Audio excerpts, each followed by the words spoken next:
I call this meeting to order. Welcome to meeting number 75 of the House of Commons Standing Committee on Natural Resources. Today we meet to resume our study of Canada's clean energy plans in the context of the North American energy transformation. We will then proceed to sit in camera to discuss committee business. Since today's meeting is taking place in a hybrid format, I would like to make a few comments for the benefit of members and witnesses. Please wait until I recognize you by name before speaking. For those participating by video conference, click on the microphone icon to activate your mic, and please mute yourself when you're not speaking. Interpretation for those on Zoom, you have the choice at the bottom of your screen of either floor, English, or French. For those in the room, you can use the earpiece and to select the desired channel. A reminder that all comments should be addressed through the chair. Additionally, screenshots or taking photos of your screen is not permitted. In accordance with our routine motion, I am informing the committee that all remote participants have completed the required connection tests in advance of the meeting. For speakers, I'll be using these two lovely cards, 30-second warning and red, time's up. And now, prior to proceeding with our opening remarks, I'll go to Mr. Angus. Thank you so much, Chair. I just wanted to get some clarification. It's been 4 months since our committee passed a motion asking Mr. Jackson Wijaya to appear. There was discussion whether we needed to issue a summons for him to appear, and my understanding is that there were negotiations, but 4 months is a very long time.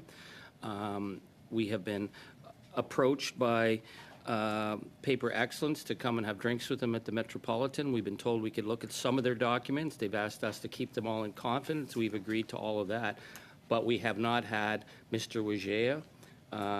We don't know how this company's structured. We don't know the relation of Asia Pulp and Paper. We don't know the CNR Mass Group, whether it's a family business, but they are holding massive holdings of Canadian equity right now. So I'm wanting to know whether or not a summons will need to be issued, or whether Mr. Wijaya is willing to come, or whether they've just decided that our committee is something they're not paying attention to, because I think it would send a very wrong message to the people of Canada if our committee is unable to finish this study. Thank you, Mr. Angus. I'll ask the clerk for the clerk can provide us an update. Yes, thank you, Mr. Chair. I have followed up with Paper Excellence as of last week and was informed in writing on September 27th that they have declined the invitation for Mr. Wijaya to appear. Sorry, so to that end, Mr. Wijaya is in control of major Canadian resources, and he's declining to appear before a committee to explain how his company is structured. Is that what I just heard? I only received a written confirmation that he has declined the invitation to appear.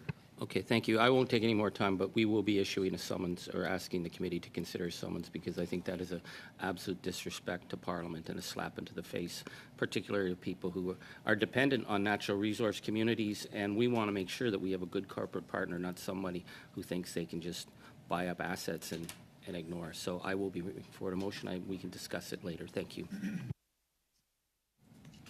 Thank you, Mr. Angus. We'll now welcome the witnesses who are with us this afternoon. From ARC Financial Corporation, Peter Tzarkian, Managing Director. From Canadians for Nuclear Energy, Christopher Kiefer, President. From the Canadian Nuclear Association, George Christidis, Vice President, Government Relations and International Affairs. From the Canadian Renewable Energy Association, Fernando Mello, Federal Policy Director, and from Electricity Canada, Michael Powell, Vice President, Government Relations, and Terry Toner, Senior Fellow. Thank you for taking the time to appear today. Each witness has up to 5 minutes for an opening statement. We will begin with Mr. Tzarkian. Welcome to committee. You have the floor, sir. Thank you very much, and thank you for the opportunity to present. I have been in the investment business focused exclusively on energy for almost 30 years. The lens I will present through for you is from the perspective of decision makers that allocate investment capital, whether it's here, United States, Europe, or abroad. To set the stage, the job of a decision maker to invest capital is to quantify the expected return of an investment, in other words, the amount of money to be made on that investment, and then to quantify the associated risk or the probability that the return will be achieved. Assessing risk and return, that is the job of an investor. I will go straight to my conclusions and recommendations. Canada is weakly competitive in attracting capital for clean energy and broad decarbonization. In fact, it is potentially more serious than that. Canadian investors of private capital lean toward financing American clean energy projects instead of domestic.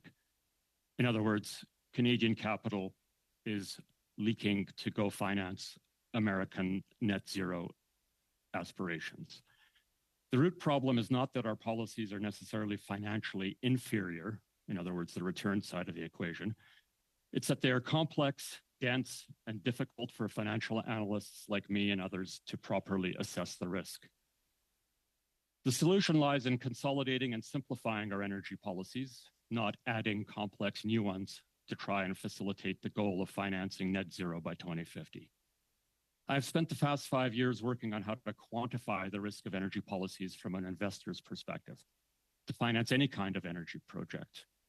My work has led me to the conclusions above through the question of why sophisticated investors favor the United States over Canada is actually quite simple.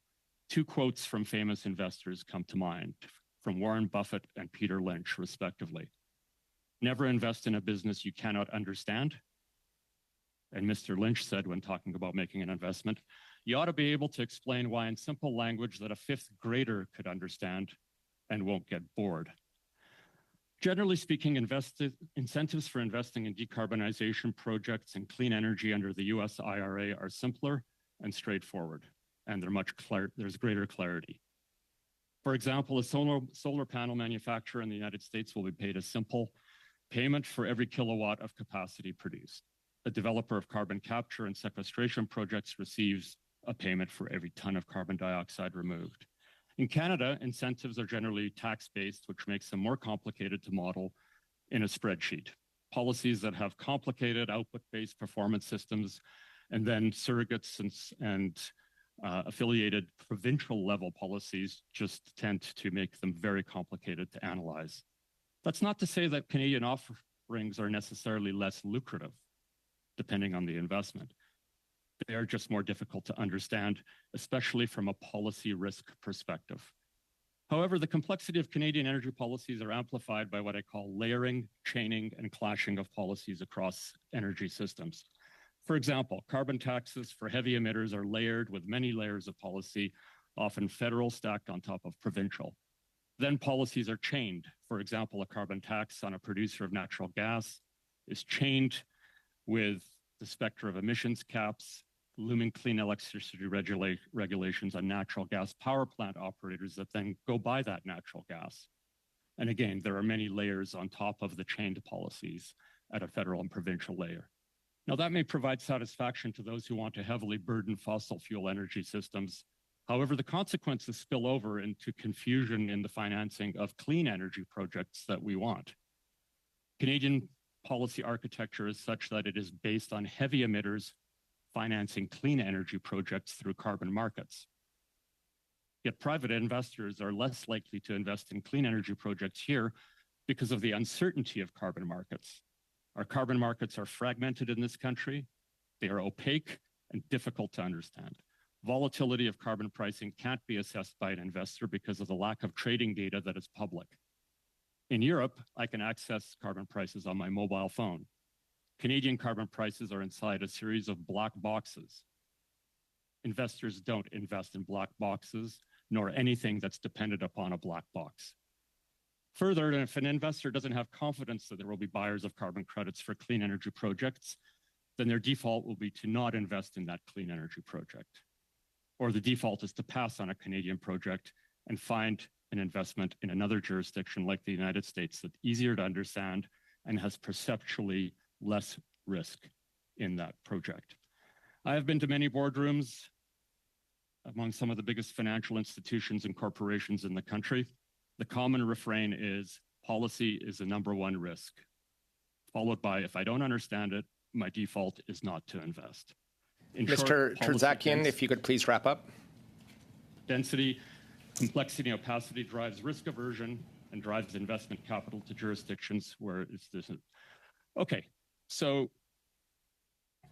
Mr. in Terzakian, conclusion, sorry to cut you off. We're just over time, and we can have our colleagues ask you some questions Sure. when the round Yep. start. Thank you. Chair, I'd like you looking at me. You're prophetic. Thank you for your introduction.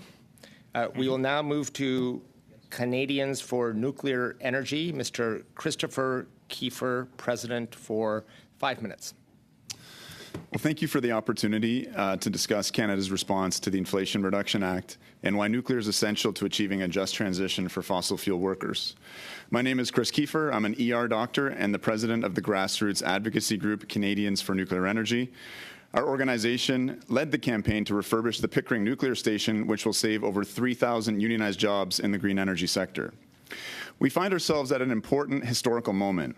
Canada's is working out its response to the Inflation Reduction Act, which is mobilizing over $600 billion of climate action investments. Tied to these investments are provisions that attempt to ensure that the clean energy transition creates high-quality employment for displaced fossil fuel workers. These measures include prevailing wage legislation and incentives to use registered apprentices and a union workforce. Why are these provisions necessary, and will they work? In the words of New York Times labor reporter Noam Sheber, the green economy is shaping up to look less like the industrial workplace that lifted workers into the middle class in the 20th century and more like an Amazon workhouse with grueling work schedules, few unions, middling wages, and limited benefits. A University of Massachusetts study estimates that average salaries and benefits within the renewable energy sector are 36% lower than the fossil fuel industry. What explains these differences? Jim Harrison, the director of renewable energy for the Utility Workers of Union of America, says it's a lot of transient work that is marginal, precarious, and very difficult to organize. 2/3 of the jobs are low-skilled and most are non-union. The statement is backed by data. According to Statistics Canada, unionization rates in wind and solar are only 13%, compared to 54% in the fossil fuel industry and 84% in the nuclear industry. Another challenge is the lack of domestic jobs in the wind and solar supply chain. According to data from the International Energy Agency, China controls every major stage of the wind and solar supply chain. For example, 97% of solar wafers and 79% of the world's polysilicon is produced in China, much of it using forced Uyghur labor in Xinjiang province, where the Canadian Parliament voted 266-0 that a genocide of the Uyghur people is taking place. The Inflation Reduction Act is attempting to reshore some of these industries and the resulting jobs, but can we subsidize these supply chains back to North America at scale? You can print money and offer tax credits, but you can't print the cheap coal-fired energy, forced Uyghur labor, and lax environmental standards that give China a near unassailable competitive advantage in the wind and solar supply chain. The challenges are real, but there is a bright path forward for a made-in-Canada just transition, and it is nuclear. Ontario provides a fascinating case study of a clean energy transition without any sacrifice in income or benefits for energy workers. Our nuclear-powered coal phase-out began in 1973, when instead of continuing to build more massive coal stations, we turned to CANDU nuclear reactor technology and commissioned 20 large reactors in just 22 years, which today provide nearly 60% of Ontario's electricity carbon-free. This resulted in a just transition for Ontario's coal workers, many of whom moved into higher quality jobs in the nuclear industry, which has the highest unionization rate in the energy sector of 84%. Beyond the power plants, Canadian Nuclear boasts a hyper-localized 96% made-in-Canada supply chain, employing 76,000 people. This generates an unprecedented economic multiplier effect. There's a $1.40 return in local economic activity for every dollar invested in CANDU Nuclear. If we are going to imitate the Inflation Reduction Act and spend hundreds of billions of dollars on a clean energy transition, we have a choice to make. Do we spend that money right here at home in Canada on nuclear, the ultimate economic multiplier, or generate an epic trade deficit by sending money to foreign supply chain and emerging geopolitical adversary? The Inflation Reduction Act recognizes the vital role for nuclear energy. It provides a 30% investment tax credit for new nuclear projects and up to 50% if the nuclear plant is built on an existing industrial site, uses union labor, and a domestic supply chain. Canada is following suit, albeit with a much more modest investment tax credit of 15%. Beyond finance, what is the greatest barrier to Canada unleashing its nuclear potential? Ironically, Canada's burdensome environmental impact assessment process poses one of the greatest threats to our environment. By delaying the construction of green energy infrastructure, like new nuclear plants, which are vital to our climate response. This government has committed to net zero electricity by 2035, and yet the environmental impact assessment process is expected to take around 7 years, or until 2030, to complete. This is clearly not in line with the urgency of the task at hand. To be very brief, our recommendations are therefore to streamline the environmental impact assessment process for nuclear on brownfield and existing nuclear sites, and match the American investment tax credit for nuclear, recognizing its unique economic multiplier effect. Thank you very much. Thank you. Right on time. We'll now go to Mr. George Christidis from the Canadian Nuclear Association. You have 5 minutes. Thank you. Thank you very much for this opportunity and this important conversation that we're having today. So my name is George Christidis, and I'm Vice President, Government Relations, International Affairs, the Canadian Nuclear Association. I'd like to start off by acknowledging that we're on unceded territory of the Anishinaabe Algonquin people. To begin with, the CNA is a nonprofit organization, represent 100 members across the nuclear industry, everything from nuclear utilities, uranium mining, suppliers, and the supply chain. The Canadian Nuclear Industry Association, or industry, represents employs 76,000 Canadians in highly skilled jobs across the country. The nuclear technologies are essential in Canada's economic and social economic development. It is clear from an international domestic perspective that the transition to a clean energy system requires more nuclear. And this is increasingly including the discussion of large nuclear technology, CANDU, as well as small modular reactors. Canada's nuclear industry is a strategic asset to attain the clean energy transformation. There can be no transition to net zero without a role for nuclear industry or nuclear technologies. In Canada, it's based on the proven track record of its CANDU technologies and supply chain, which is second to none in terms of capability, safety, and reliability. Canada's nuclear industry is also a leader in the nuclear waste management and its efforts for a long-term solution for nuclear waste and byproducts, as seen as a model in international forums. Nuclear technologies provide a pathway for Indigenous reconciliation, offering them technological solutions and options for willing communities to consider as they look at their own plans for economic and social development. Canada, the United States, and other key countries have included nuclear in the clean climate policies as well as energy security goals.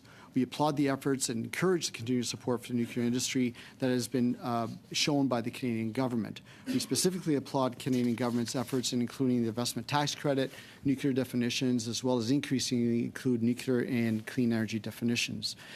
Moving forward, in terms of Canada, it's really building out on its CANDU technology and a supply chain that is second to none, and looking at building on the refurbishment in Ontario of $26 billion of CANDU refurbishment on major projects under Ontario Power Generation and Bruce Power, which are on time and on budget.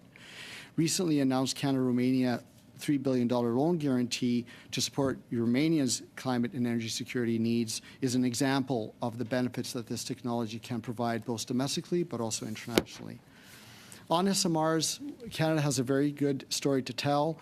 Ontario Power Generation is working with U.S. partners such as Tennessee Valley Authority and utilities overseas such as Synthos in Poland to look at SMRs as a viable option to reduce emissions and, again, enhance energy security. This is an important relationship that builds on other parts of our nuclear supply chain, which includes uranium supply to USA and other markets which are looking at delinking from Russian sources.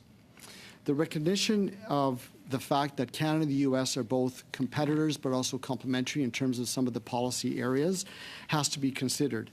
Canada and the U.S. need to work closer together. The Trudeau-Biden statement, the agreements made between Department of Energy and Canada are good foundational points that reflect this relationship. Moving forward, we echo the statements made that we need to look at the regulatory regimes as a means of accelerating the deployment of all clean energy technologies in order to meet climate goals, as well as energy security goals, which includes nuclear, both large and small.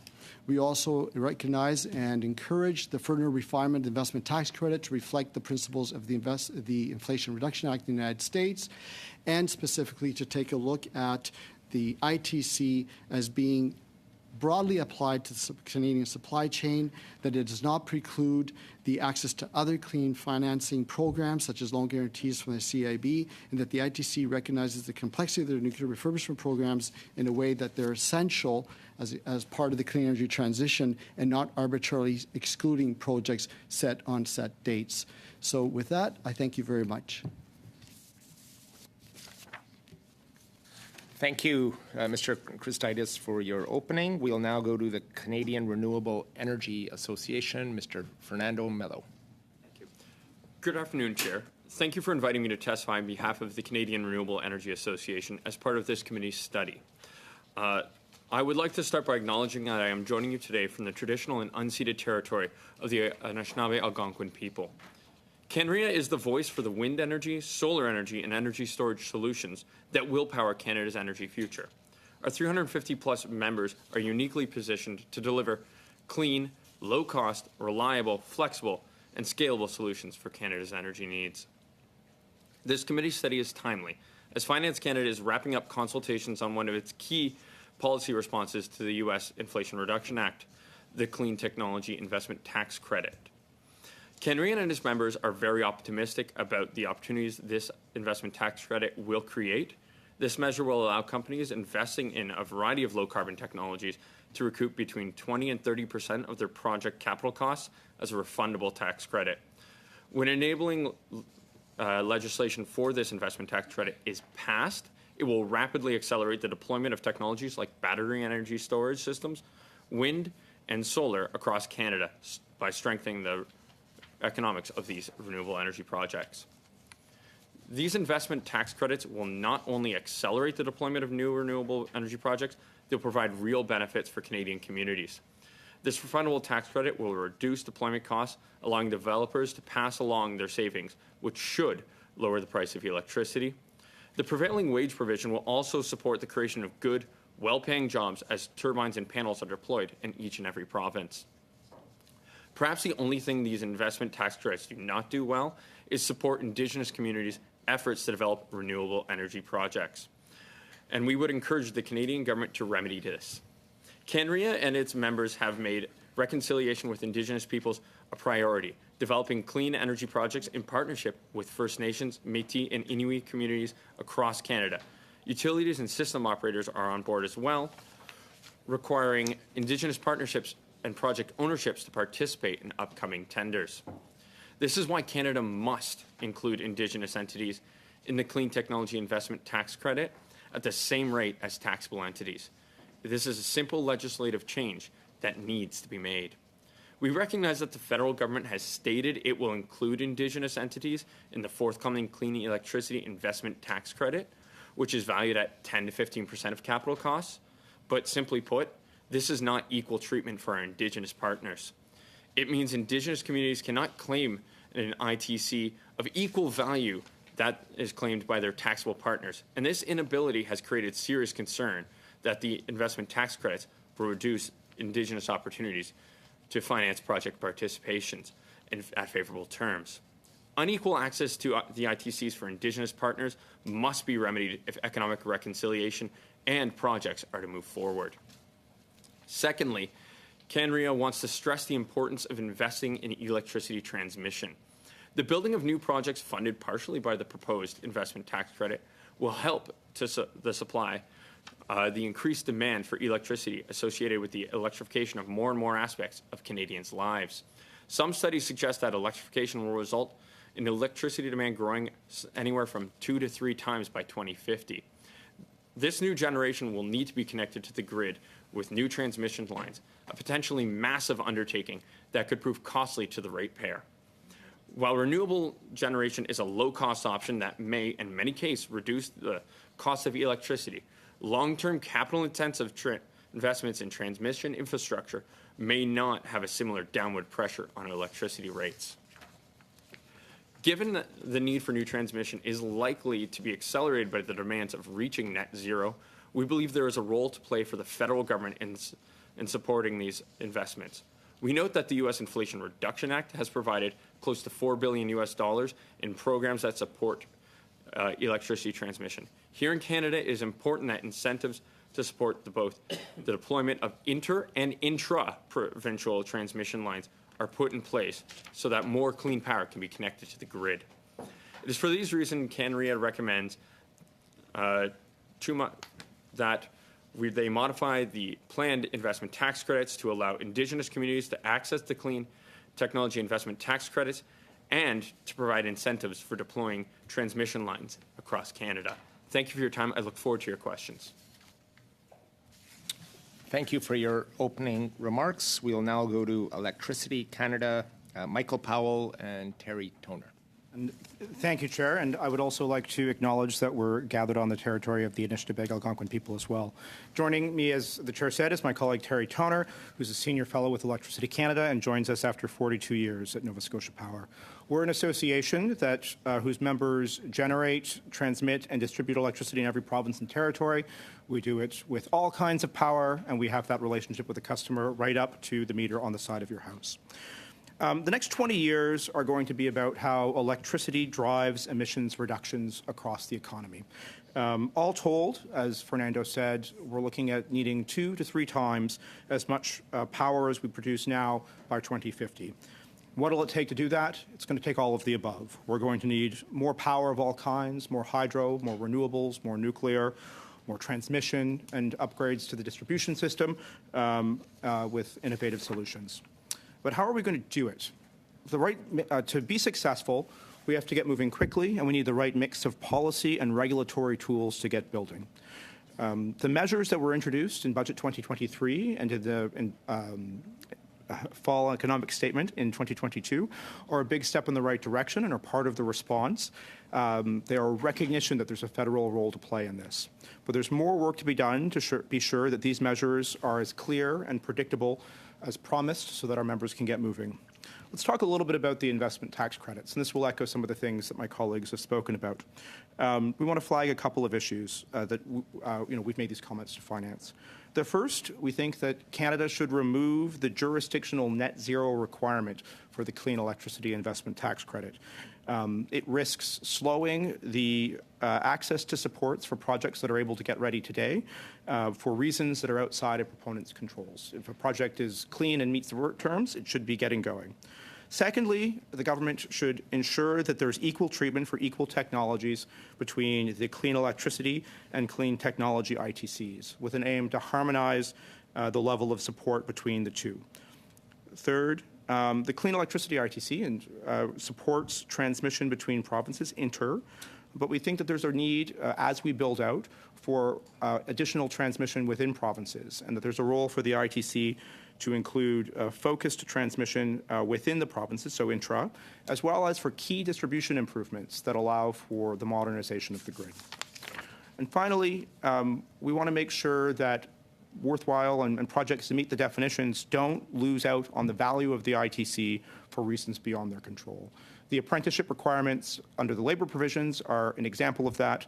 Canada's tough labour market means that there just might not be enough apprentices available, period. And we recommend, as in the U.S. under the IRA, that there be a good faith effort exemption to allow for this before.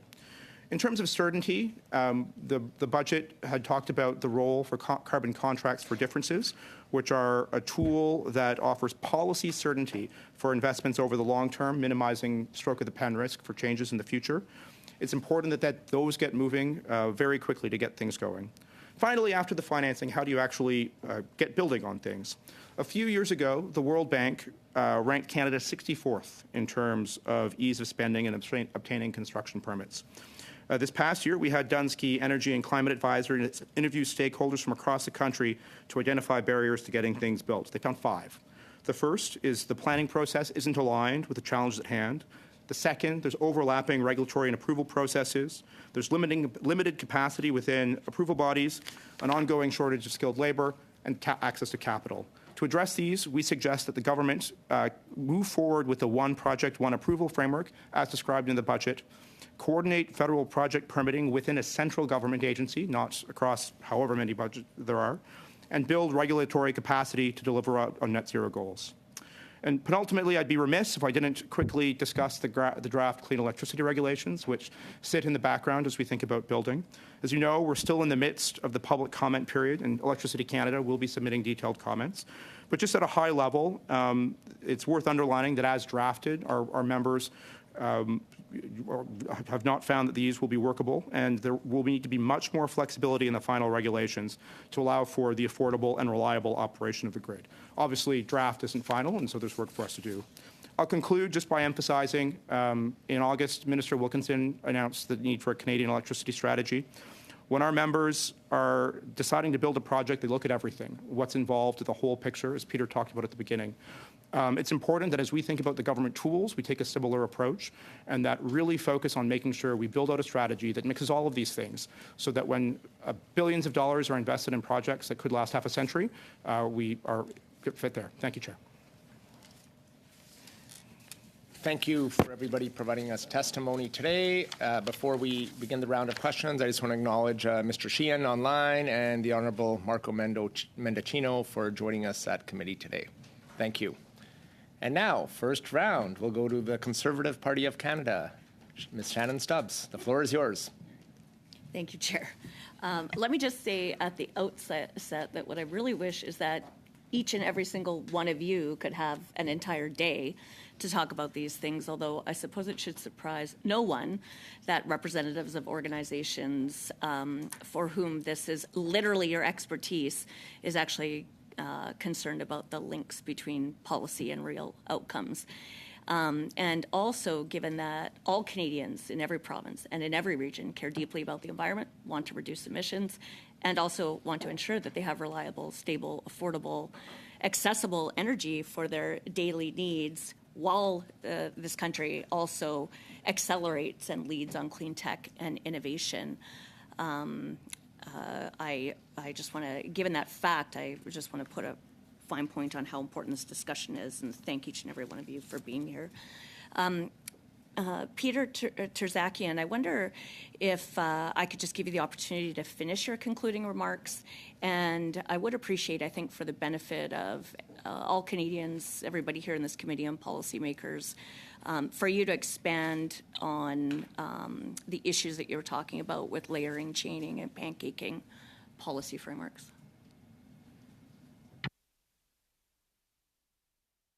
You're on, Mr. Terzakian, you're on mute. There you go. Sorry, it's a rookie mistake. Okay, so yes, thank you very much. I come back to the notion of simplicity is the ultimate sophistication here.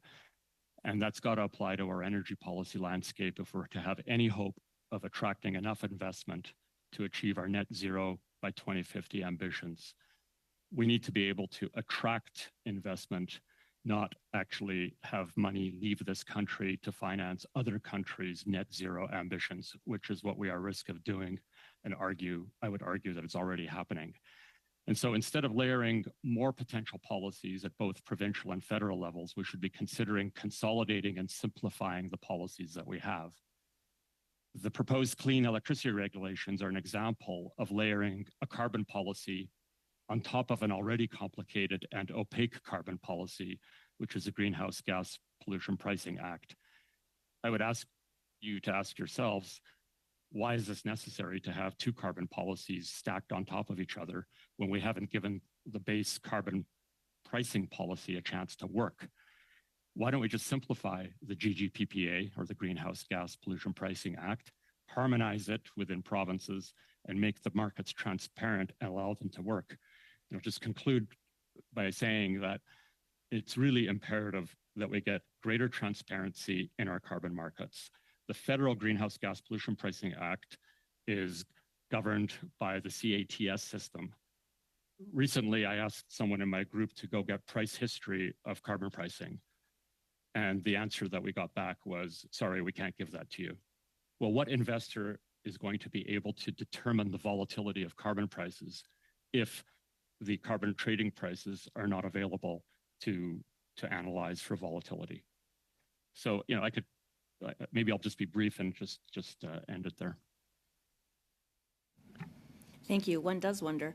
One does also wonder how goals are going to be achieved in 11 years when it has taken, more than 100 to get where we're actually at. And now if we're honest about it, looking at requirements for doubling or tripling of a grid and no answers about how it's going to be paid for and how that's actually all going to happen. So to that end, I do invite representatives of Electricity Canada or anyone else who wants to expand on these issues relating to policy contradictions, layers, pancaking, and any other barriers that we ought to be alive to remove for private sector proponents to be able to achieve these stated policy aims. And actually, we'll start with Electricity Canada, and anybody else who'd like to add to that, please do.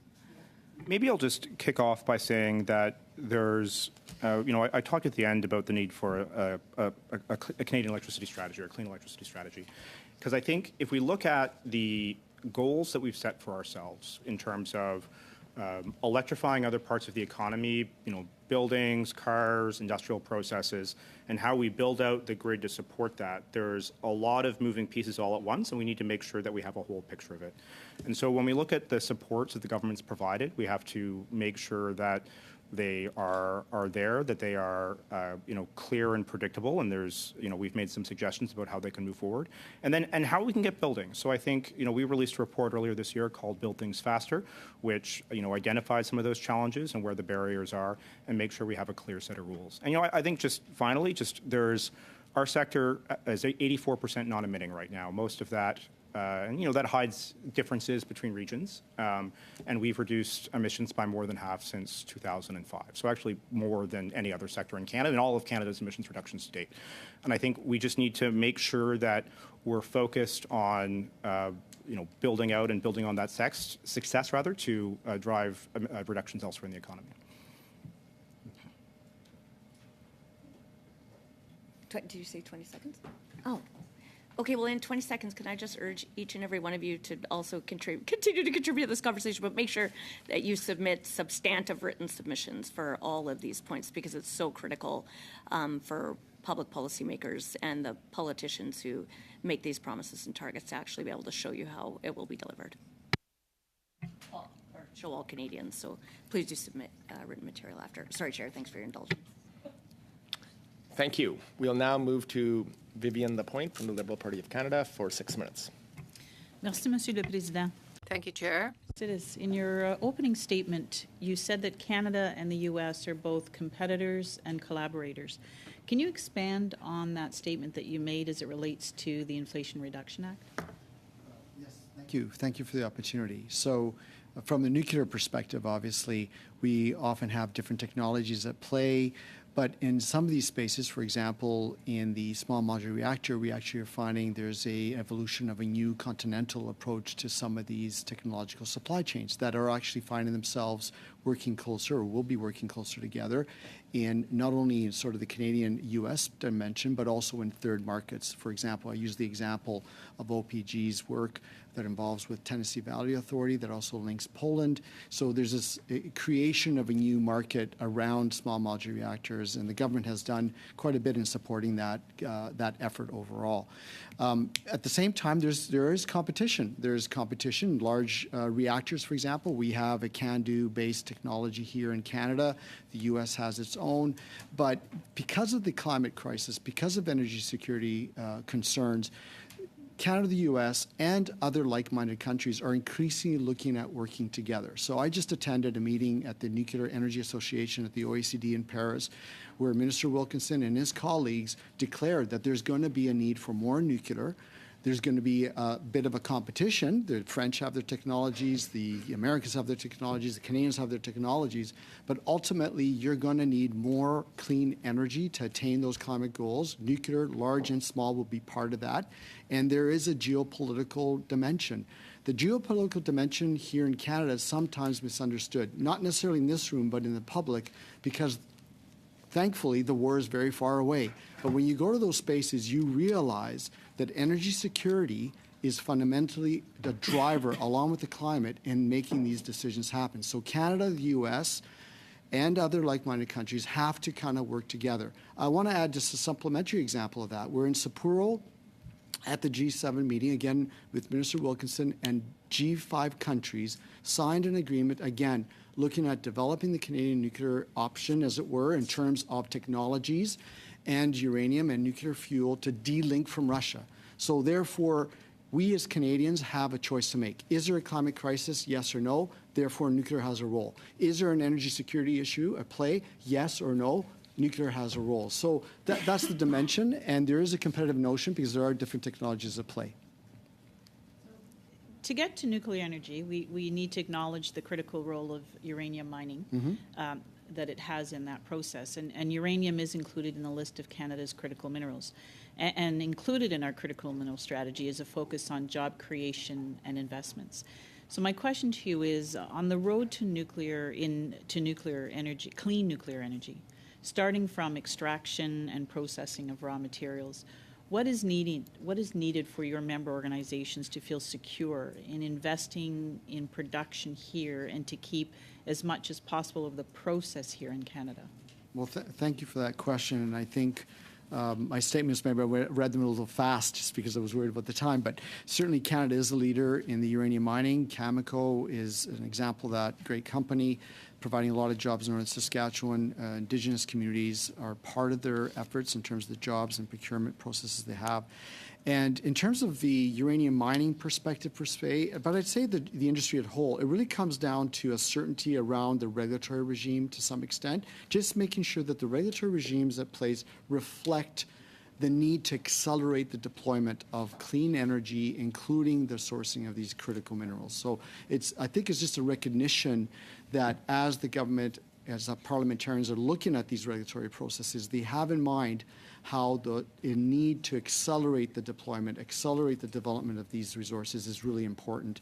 And I do think that the Trudeau-Biden statement reflects that, if we go back to a bit of a founding document on that discussion. Mr. Kiefer, you're a well-known supporter of nuclear energy, and I want to take this opportunity to thank you for your advocacy on nuclear power. In terms of the U.S.'s Inflation Reduction Act, we're hearing that a government investment in funding is key. So in your opinion, what does the federal government need to do, or what legislation would be required to facilitate access to funding for existing or new projects? And how can we attract private investment? So first off, I'd say there is a lot of interest amongst private investors. Both OPG and Bruce Power had green bonds that were put out in the last couple of years for over $500 million. They were more than 5 times oversubscribed. One of our forms of advocacy has been a parliamentary petition. This was about a year and a half ago, working to include nuclear within the federal green bond. Unfortunately, at that time, nuclear was listed alongside some of the sin stocks, and that was the justification for the exclusion. That is out of date, frankly. There's been big advances. The European Union has come together to recognize nuclear within its green taxonomy, and other countries are falling in line as well, such as South Korea and others. So I think there's a real appetite for private investment to get in on this, but I think we need to send the right signals. And so in terms of a pragmatic thing the government could do right now, it would be updating that green bond framework to align with some of our international partners to include nuclear within the green bond. Thank you. Thank you. We'll now move to Monsieur Mario Simard from the Bloc Québécois. You have 6 minutes, sir. Thank you very much. Thank you, George. I have a question for Mr. Terzikian. I don't know if you hear me. Can you hear the interpretation? Thumbs up if you can hear. I was listening to you earlier, and you seemed to be saying that Canada doesn't attract capital investment, and in fact that capital is leaking out of Canada, if I understood you correctly. And it is the complexity of Canadian legislation that would be the reason behind that, and I mean specifically clean energy legislation. I heard something similar the other day about problems with Canadian capital. They said that if we wanted to attract capital, we would have to do certain things. I seem to understand that you were somewhat critical of the price on carbon, the way it is at the present time, the way it's being presented right now. If you want to attract investment in clean energy, we can't keep the same model that concentrates all its attention on fossil fuels. Would you agree with what I'm saying?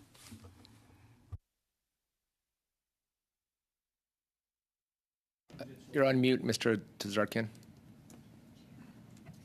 Thank you. Okay, so there's a couple of things that you've said that I want to respond to. First of all, I don't like to generalize overall that Canada doesn't attract investment, because there is investment coming here. It's just that we need a lot more if we hope to get to 2050. We need a lot of foreign investment to come in here because the Canadian public purse is insufficient to find it, and we need private capital to come in and our own private capital to have confidence and clarity in our policies to be able to invest. Now, with respect to the price on carbon, so that I'm not necessarily critical of the price on carbon more than I don't know what the price of carbon is, so I can't assess its volatility. Further to that, we have a series of carbon markets in this country that are not harmonized. It's like a whole bunch of different currencies that can't trade between each other. And so this is problematic. In answer to your last question about the fossil fuels, bear in mind that heavy emitters, whether they be power plants or fossil fuel companies, they're the ones that buy the credits. In effect, they are the ones that are meant to finance the clean energy economy through the carbon markets.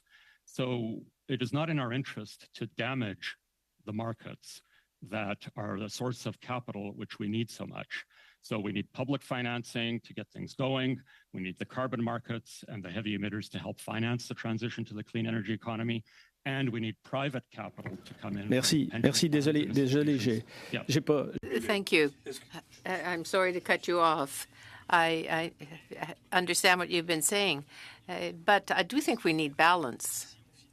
If we only fund hydrocarbons, how will Canada be able to develop clean energy like wind energy, solar energy, if too much is going in terms of investment to fossil fuels? So speak to that if you could, please. And you know that Quebec has its own carbon market, its own carbon pricing market. There is a market between Quebec and California, and that is in an area of the United States where is the greatest investment in clean energy. Well, okay, I wonder why we don't have all provinces participating in a unified, harmonized Canadian market, and we have to go to California. That doesn't make any sense to me as a Canadian. Again, are we funding California net zero aspirations? I hope not, as a Canadian. With respect to all the money going to hydrocarbons, I don't know of any government programs that are going to fund hydrocarbons. Non, je comprends très bien. Yes, I understand what you're saying, but I just want to be sure that you are aware of the fact that carbon pricing in Canada does not necessarily directly apply in the United States. I'm very aware of what you have said. I have a quick question for Mr. Christadis and perhaps for Mr. Kiefer. In your presentations, you both said that we had to examine the regulatory framework in terms of the impact of the process. Do you think, you know that nuclear energy does, in fact, frighten a lot of people, and there is associated costs with that type of technology. Do you not think that that is a contradiction in terms of being safe and reducing costs? Myself? Okay, thank you very much. Thank you for the question. I'll try to answer that. So in terms of the proposed concept of having a much more efficient regulatory system. It's really not made on the concept of saving monies. The Canadian Nuclear Safety Commission is one of the world's best regulators, and it's a quasi-judicial body. Let me repeat that, quasi-judicial body that oversees every step of the nuclear industry, where we are probably one of the most highly regulated industries in the world. And I would offer us of a model of any other energy sector in terms of the regulatory requirements we have, which is a good thing from a perspective of ensuring a safe operations of our plants. What we're suggesting, though, is that as the government's looking at meeting climate goals, there needs to be consideration as the technologies evolve of reducing duplications. I think my colleague here talked about some existing locations or brownfields where the regulations could be reduced in terms of some of the duplications, right? As the technologies also evolve, there are different safety systems that are introduced, passive safety systems. So the regulations need to reflect that reality. So that's really what we're talking about here, is an efficiency of the regulatory regime as opposed to any other purpose. Thank you for that. 6 minutes goes fast. We'll have to come back to you, sir, maybe in the next round. Ms. Trangus from the New Democratic Party for 6 minutes. So much, Chair. Thanks, gentlemen, for coming. What I'm hearing very clearly is clarity, simplicity, certainty. We are dealing with the biggest economic transformation since the Industrial Revolution, and we could go at it blind, but we're beside the United States, and that big sucking sound you hear is investment going to every part of the United States.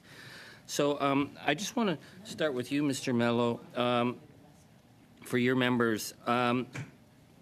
In terms of certainty, one of the important things of certainty is making sure we have political certainty. I'm looking at a headline, July 2022 headline, Alberta is Canada's renewable energy capital. December 22nd, Alberta is in a solar gold rush. July 9th, $160 million in new solar projects announced in July in Alberta. And then Danielle Smith put the moratorium on, and the next headline says $33 billion in investments at risk. We now have learned that in 2 months there's been a 20% drop in solar projects in Alberta. I think in any industry, a 20% drop in 2 months would be a very serious kick in the face. How do your members see that? Well, the moratorium in Alberta was a disappointing mistake by the government of Alberta. We're working with them through this inquiry, as we've been working with them throughout the process. We work with all governments as part of that regulatory process. But as you rightly pointed out, 75% of all renewable investments were made in Alberta last year because they do have an open framework and things like that. However, putting this pause on there when we'd been working on those issues. Sorry, we got to have a point of order from Mr. Bruson. Because it's about the chirping again when witnesses are speaking. Witnesses come to speak and to give us their opinions. We hear a lot of different opinions. People may agree with some, people may disagree with others. But when a witness comes to speak, I think that we need to show them respect and to not be chirping at them during their time that they're speaking. Chair, thank you to my colleague for scolding me. I appreciate that. I, of course, did just mention that Alberta's been that leader for decades, of course. Sorry, Chair. And I guess if our member wants to talk about political and regulatory decisions by provincial governments instead of how we're actually going to deliver on our job federally for all Canadians, excuse me, one thing.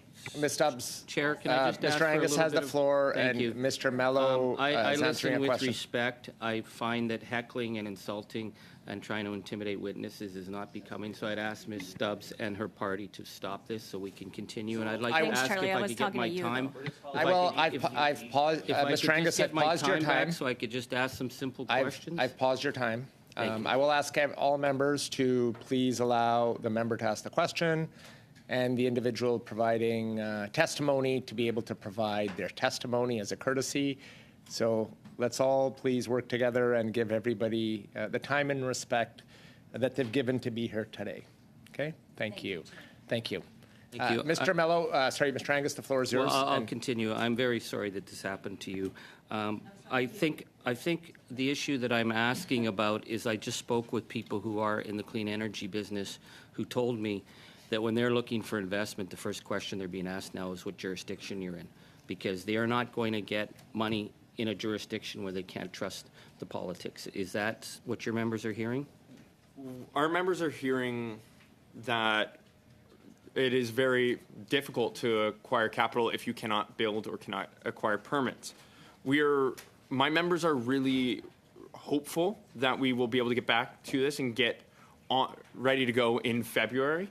But yes, we are often asked, my members are often asked where they're going to be deploying capital. And it's really important that we have regulatory and political will to allow us to build.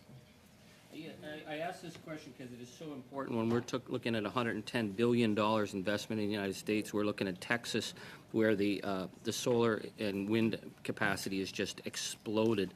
When you have certainty, investors will invest. What we've been told is that if the jurisdiction right now is Alberta, they're not willing to invest because they don't know what uncertainty is coming.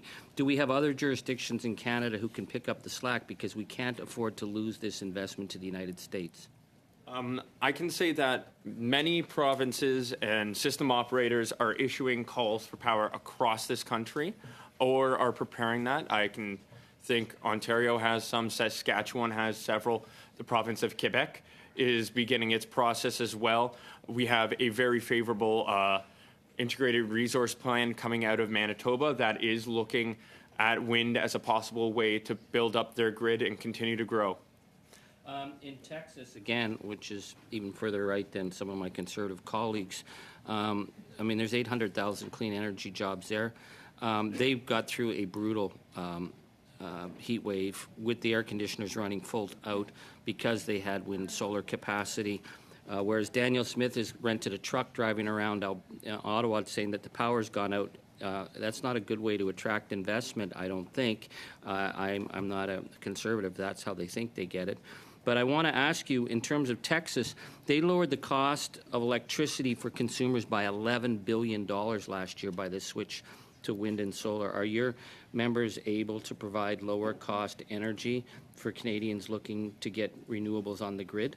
Well, if we look at the 2023 Lazard Cost of Energy report, which studies primarily the U.S., but it goes North America, we saw that firmed up renewable electricity was the lowest cost source of electricity. That is lower than combined cycle natural gas or peakers in terms of division.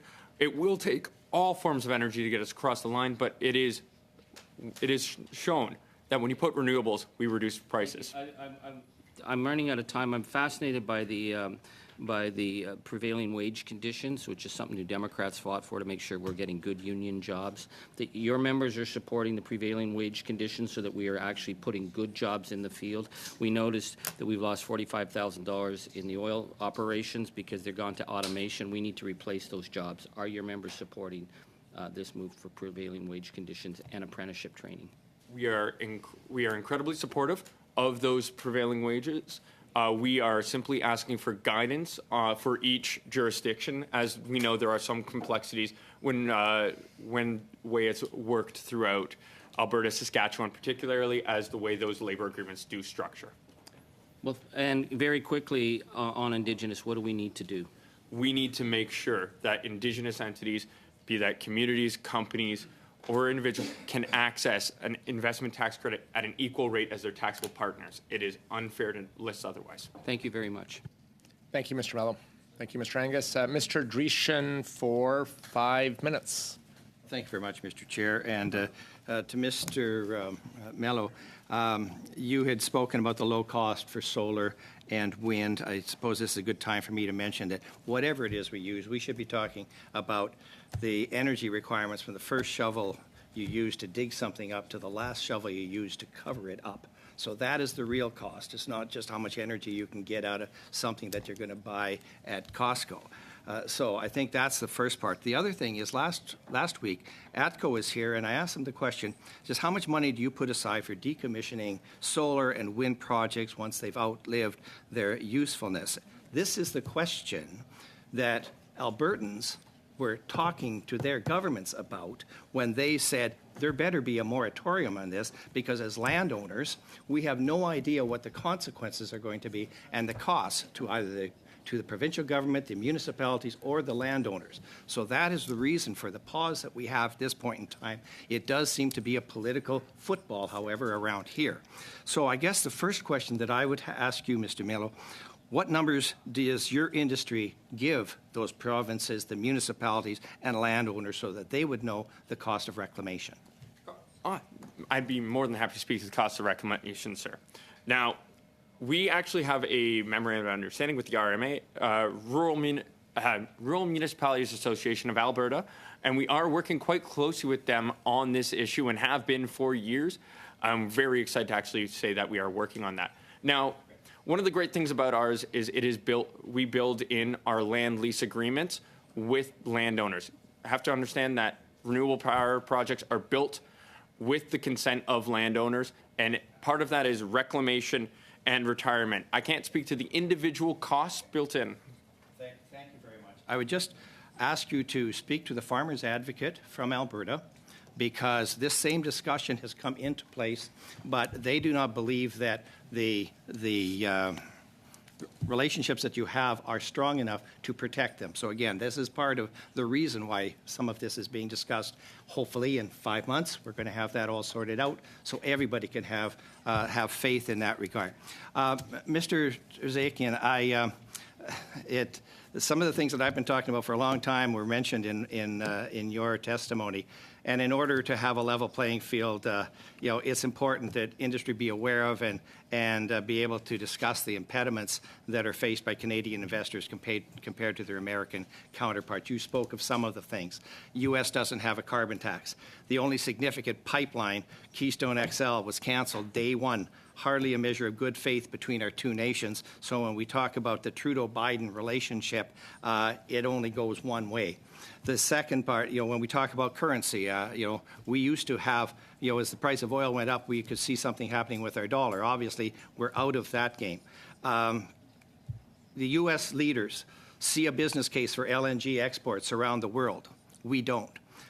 Its global power ranking, the U.S. global power ranking, makes it incumbent that it maintains good relationships with India and other neighbors.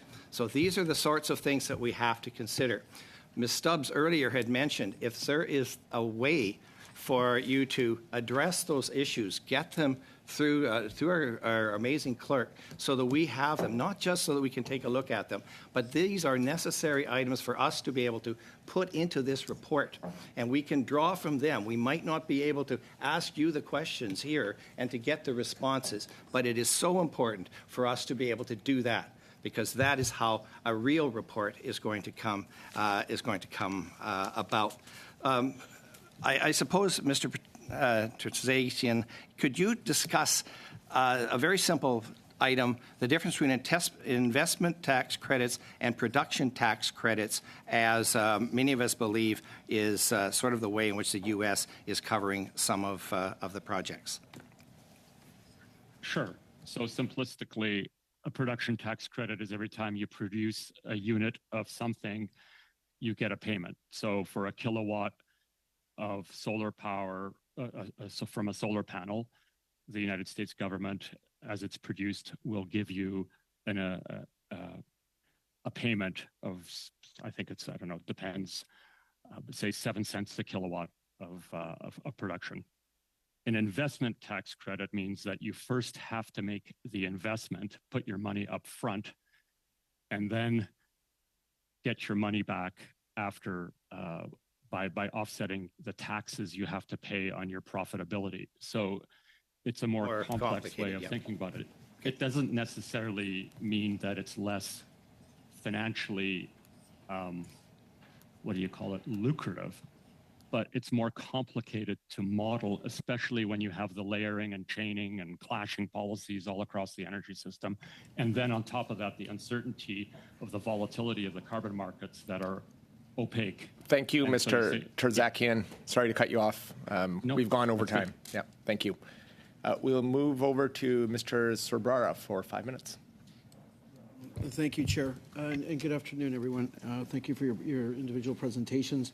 Very informative. When we think about the energy slash electricity sector, and I think traditionally three things have come to mind. You have your generation, you have your transmission, and you have your distribution. We can now add a fourth pillar, which is storage. And when we look at the Canadian market, and I'll focus in just on Ontario, or my home province, I think about what is the dynamics going on. It's very fascinating. Obviously, I'm looking at the IESO website, and I give a shout out to the Independent Electricity System Operator, because it is a great website to go look at in terms of how power is produced and the supply of it, and then the demand of it. And we see, obviously, the important role that nuclear has to play, the role that wind, hydro, solar, gas, and biofuel plays in Ontario's, but obviously nuclear being a very significant base load and very stable base load generator. So on that tangent, firstly, to George, and you and I have interacted and on many occasions, and I've also had the pleasure of visiting last summer the Bruce Power Plants up in Kincardine, and just recently out to the OPG, the refurbishments out in Darlington, if I remember the city's name correctly, and some fascinating stuff going on. So George, the question I have is, in terms of the supply chain and looking at the continuum, how is Canada uniquely positioned within the nuclear industry, both at home and globally? Well, thank you for that question. I mean, we have a very strong supply chain.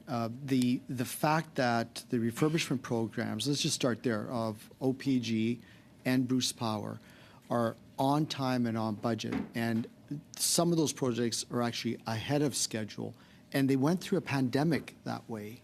I mean, just to stress that is the foundational piece in the Canadian nuclear space that has really lit up the supply chain, the CANDU supply chain. That is a foundational piece for the SMR opportunities, the small modular reactor opportunities as well. So that skilled labor, that capability, that knowledge is foundational, and it has global attention, right? So some of those international meetings that we've attended, other countries want to know, how did Canada do it? How does OPG do it? How does Bruce Power do it? How, they want to know explicitly on the refurbishment projects, for example. And I think that's the foundational piece of the interest, again, in CANDU. So countries like Romania feel confident that things could be delivered.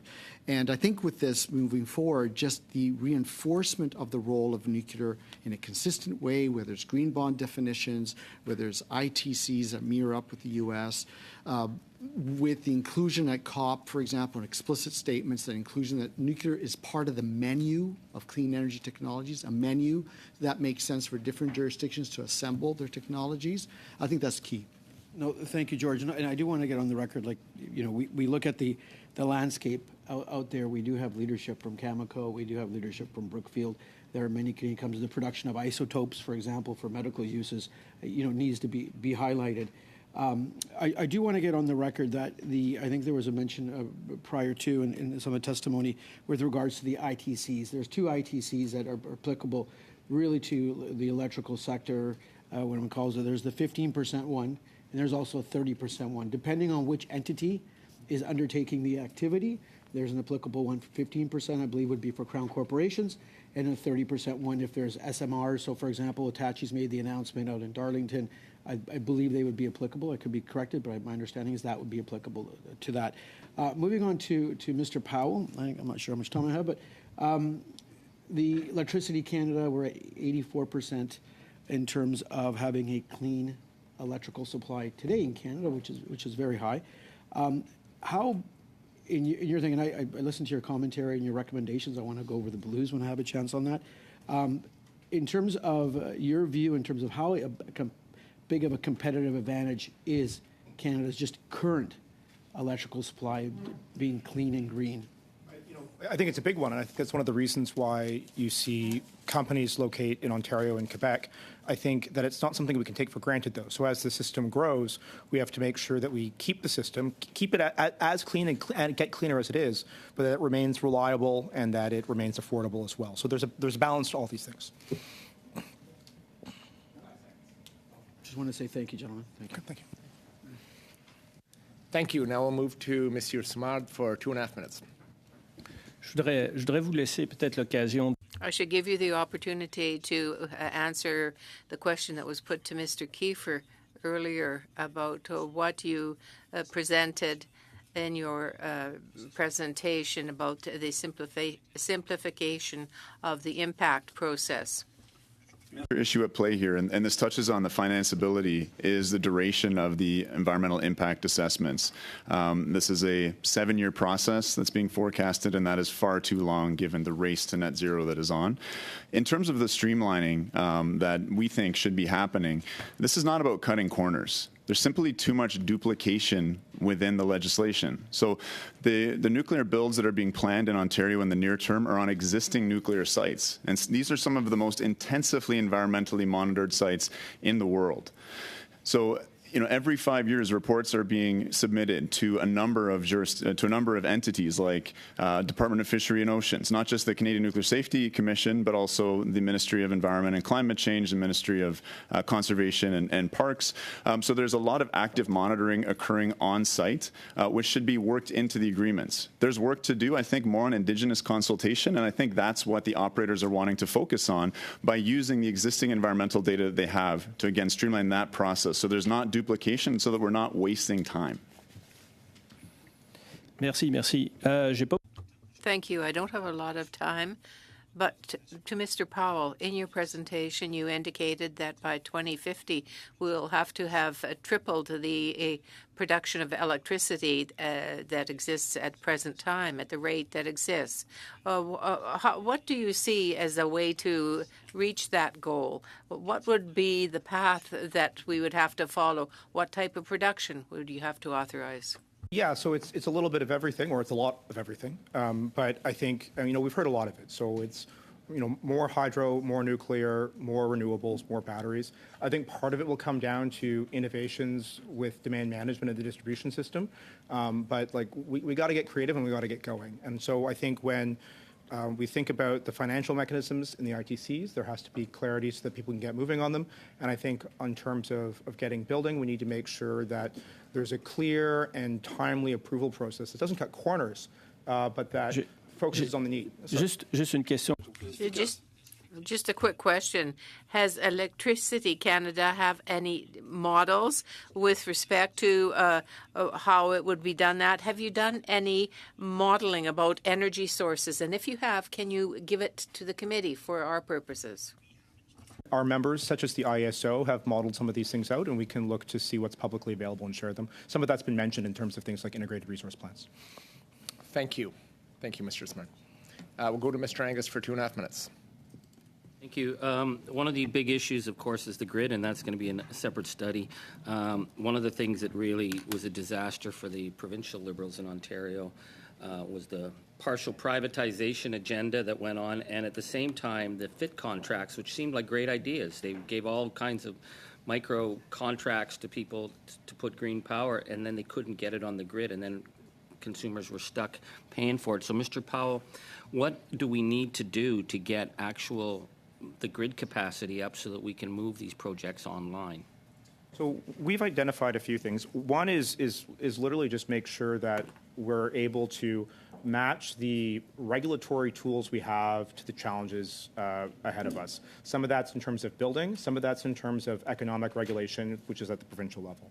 I just think that we have to recognize that the way we used electricity in the past is going to be different. It used to be that you'd build a nuclear power plant in Pickering, run some wires, and it would come to my house in Ottawa. There's going to be much more two-way flow. There's going to be many more opportunities, and we're going to have to find every kilowatt we can through the process. Mr. Mello, your organization is promoting the use of green hydrogen. I was in Germany last winter, and the Germans wanted to talk to us about hydrogen. They said, can Canada produce hydrogen, yes or no? Where are your members on terms of hydrogen production? What do we need to get this up and running so that we can actually compete on the world market? I think, not to sound like a broken record, but we need, again, clarity on these policy tools and clarity on how we move forward. We have a number of members involved in projects on the East Coast. We have a number who are involved on the West Coast, and some who are even exploring in Northern Ontario and Northern Manitoba. But again, we need that clarity on these investment tax rules and we need that clarity to get building and get going. So finally, quickly, how fast do we got to get these tax credits out if we're going to compete? Yesterday would be great, but I'll settle for sooner later. Maybe tomorrow afternoon sometime. Could you tell your minister friends about that?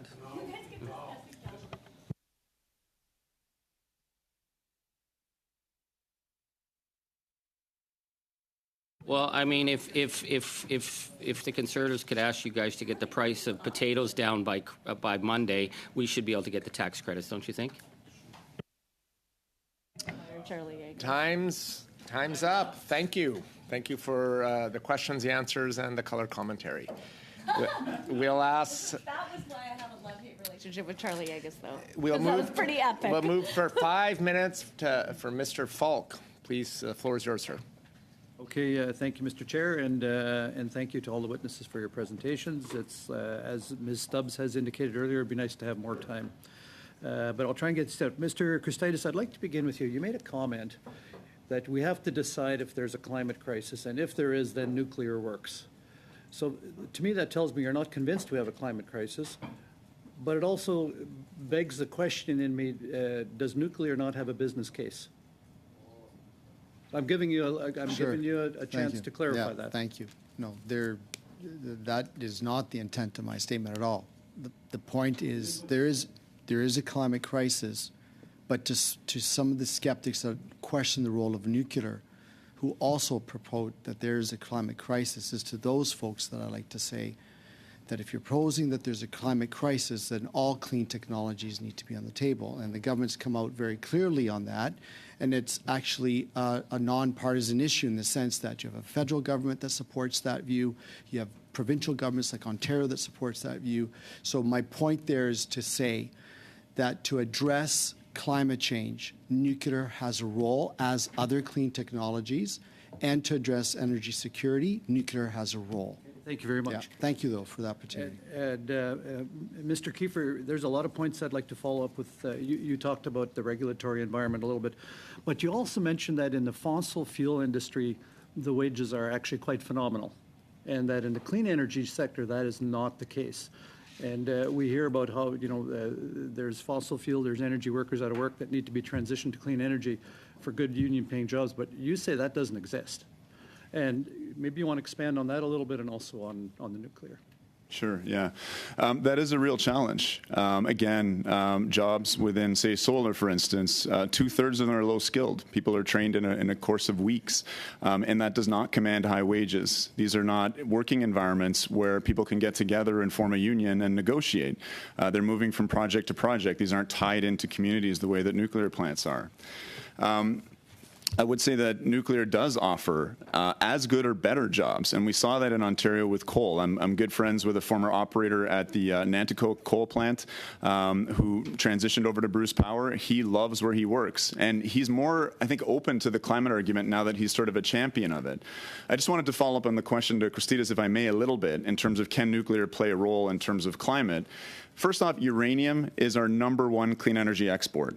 This hydrogen is a fantasy. It is incredibly inefficient. By the time it gets to Germany, we're talking single-digit efficiency, and we're talking about giving a 40% tax credit.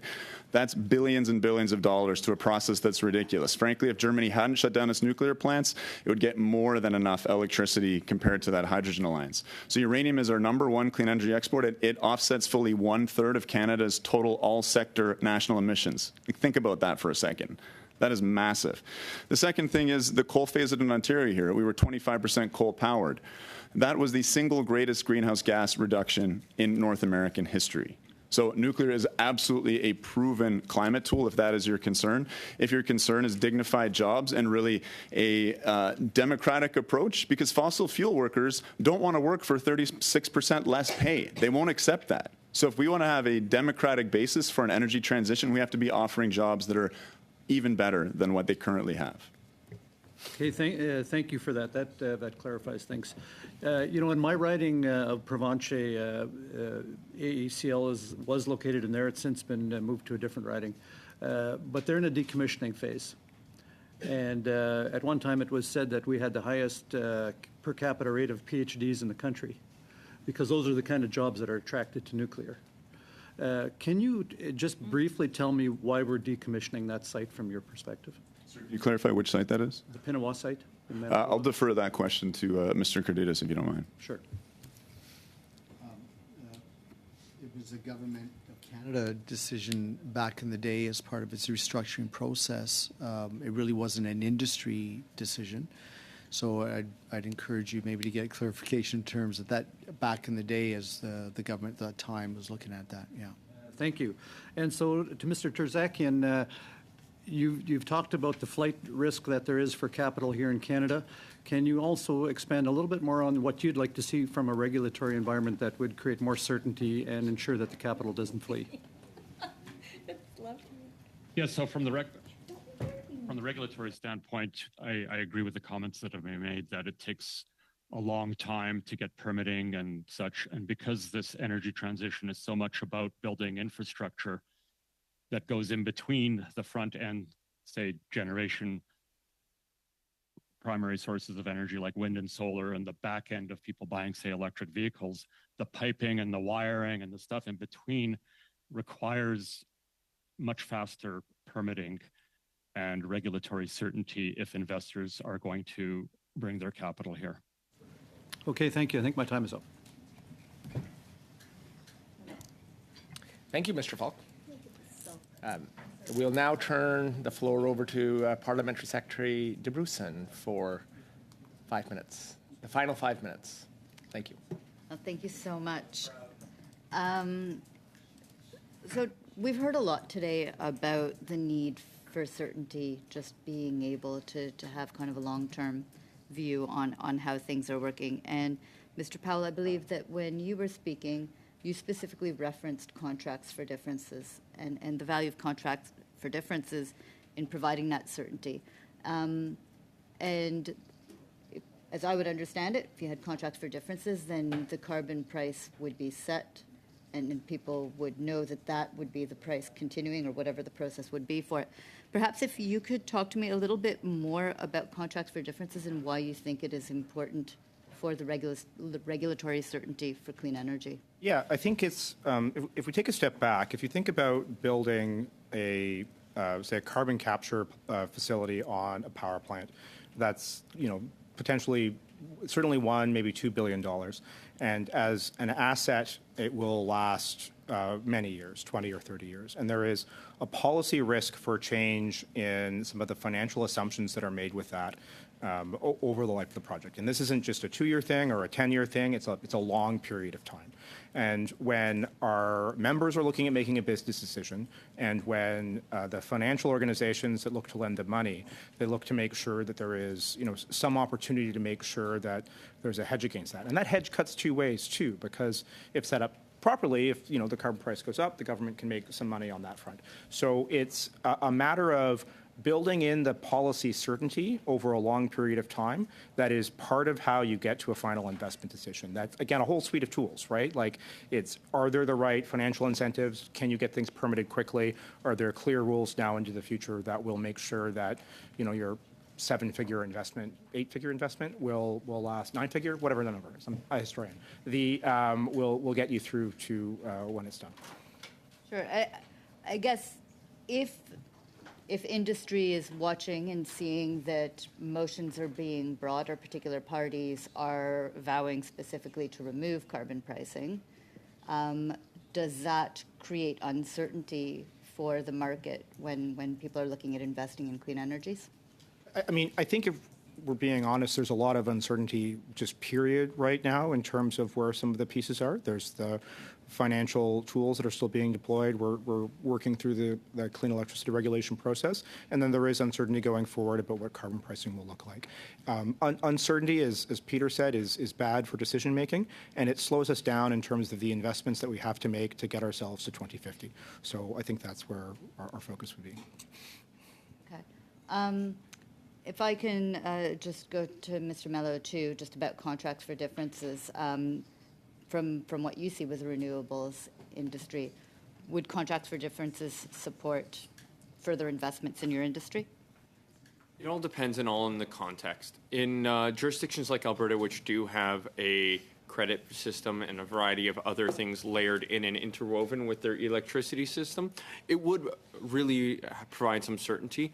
We're less certain in other jurisdictions across Canada, just based on how that would be deployed. We are working with a number of groups to sort of develop some clearer understandings of how contracts for difference could work for our industry. But for us, the closest and most direct line is the province of Alberta, where they would support. If you actually do have something that shows after you've done all those consultations, those conversations, if you have something about how you would see it working, it would be great for us to have that. Love to do that.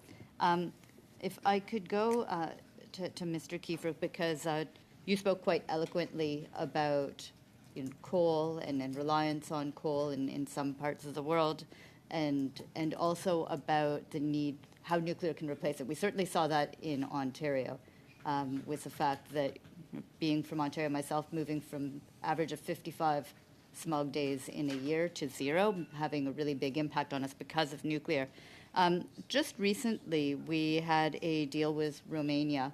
We signed a memorandum with them, which, when we heard the energy minister from Romania speak, he really talked about how it was helping them to be away from reliance on Russia, and it was helping to build out their industry. Can you talk a little bit about the jobs on the international side? Like, when we are reaching those kinds of agreements internationally, what kind of jobs does that support here in Canada? Sure. So just on the first element there in terms of coal to nuclear, there's very few successful examples around the world of a clean energy substitution. Most are coal to gas with some renewables thrown in on the side.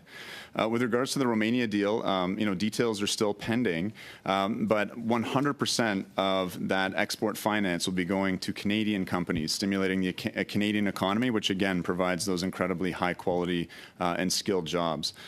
So I think this is an excellent investment. It will be the deployment of enhanced CANDU 6s, which are a Gen 3 plus brand new reactor technology, and I think that lays the foundation for new builds to occur here in Ontario and across the country where they're needed.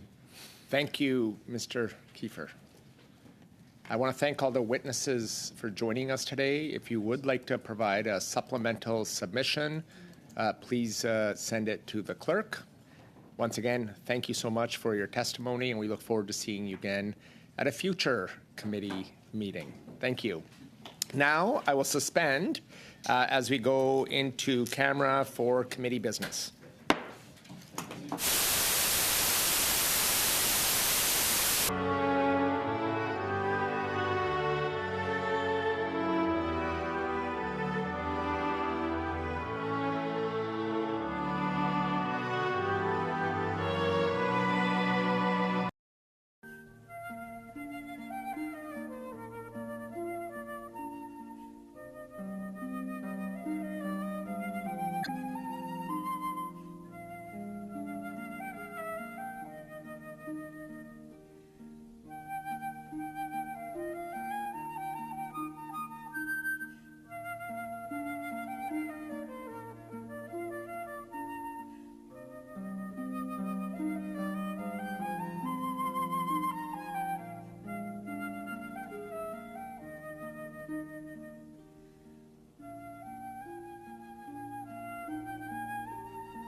Thank you.